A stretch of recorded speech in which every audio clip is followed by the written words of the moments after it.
So my question on that actually then, so if you're using it in a sense of transformation or coaching someone or consulting or whatever you want to call it, Yep. do you then, like, let's say smoking, for example, they've got to deeply want to change that though, right? Like, or how do you facilitate change through hypnotherapy using what you shared, which was they must want the change if they're Yeah. resistant to it? Is there ways to work around that to do that sort of change? Yeah, hugely. So, I mean, by default, if someone's coming to you and they want to quit smoking, right, could be anything. But if they want to come to you for quit smoking, they're unconsciously not wanting to change. Because if they did want to, they would have already changed. So all you need is the conscious, the choice. No, I don't want to do that anymore. I want to do this. Okay, great.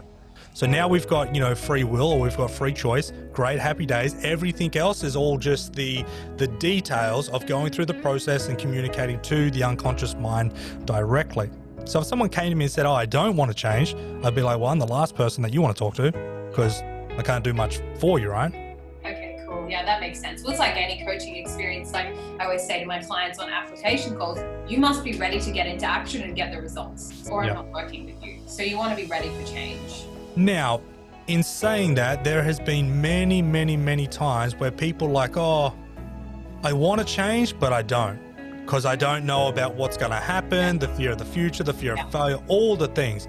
That's more so when, hypnosis is still very powerful for that, but that's more when the NLP side of things come into it, because you can navigate through the reasons, the purposes or intentions, and all the sorts of stuff of why that's tied up in a knot, and you can untie it. Then when it's untied, like, hey, let's go and do the change. You go and do the change, and it's good to rock and roll.